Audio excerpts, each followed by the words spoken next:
April is National Gardening Month. A little chilly out here this morning, but we know the weather is going to start getting better, and that's when it's really time to plant. We've got Debbie Borden-Miller with us this morning with the Colorado Nursery and Greenhouse Association. Debbie, thank you so much for joining me. You're welcome. So you've got a nice variety of some gorgeous plants and flowers for us today. We're talking about annuals. For anyone not familiar, these are good for the front porch. Can you talk a little bit about that, Debbie? Yes.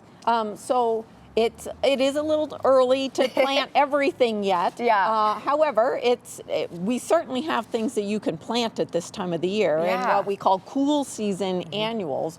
And annuals are really the things that we're using for color.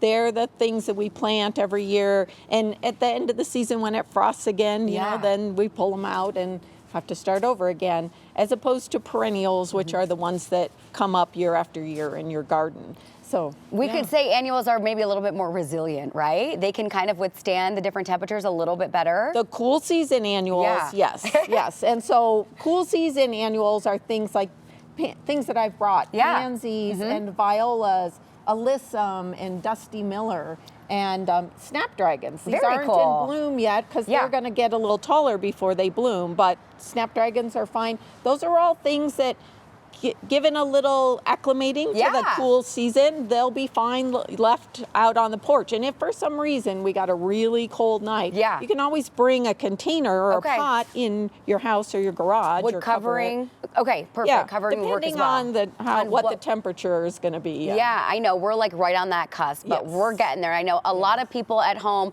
have gorgeous gardens and love to plant, so everyone's kind of itching to do it. Let's talk about what you brought and what we can work on potting this morning, Debbie. So if you wanted to do a pot for your front porch, which you certainly can, we're going to use the Thriller Filler Spiller. Ooh, I like that. So the Thriller are the tall things, which traditionally would be something like this Dracaena spike. However, at this time of the year, you know, I would suggest even something that's going to bloom and be tallish, so pretty, like the snapdragon. So you could certainly take these snapdragons and use them as the centers, and I would do a couple of them.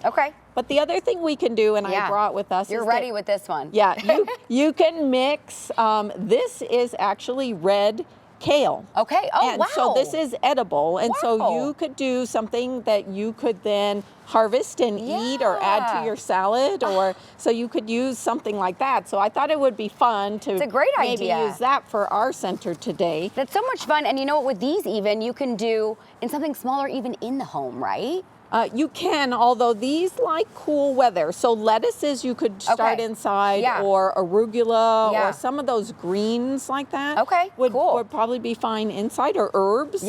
You could use different herbs too. So we'll do our kale, and then I'm going to actually add a couple of snapdragons just to give us a little tall color in there beside So when these do bloom, the snapdragons, what colors are we going to see? Well, these are mixed, so I'm not exactly sure. What could they be? Yellow, yellows, reds, whites, pinks, beautiful. Those kind of colors. So which would go nicely with the reddish tone in the kale.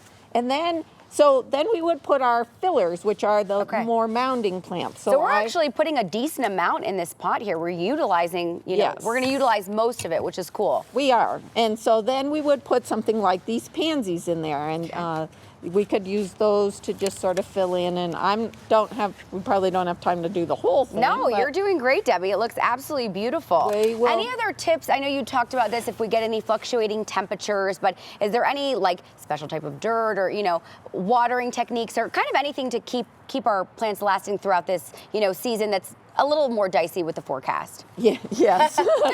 A couple of things. One, you always want to use a pot that has a hole, so we have some drainage, which this one does, and I would tip it up, but we'll lose all our soil.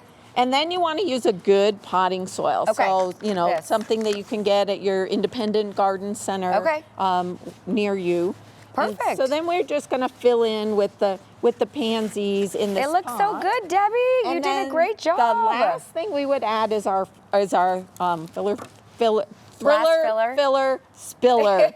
So our trailing plants, and this is related to lamium, which is actual little ground cover perennial. Awesome. But you could use variegated vinca vine. So many options. Little ivies even, something like that. Yeah, well, so Debbie, then we can't thank you enough. This is so pretty. So y'all can, you made it look easy. Getting us ready for our front porch springtime. Debbie, I can't thank you enough for joining us this morning. Well, happy April National Gardening Month. Yes, yes. And we'll send things over to Keely for a check of the forecast.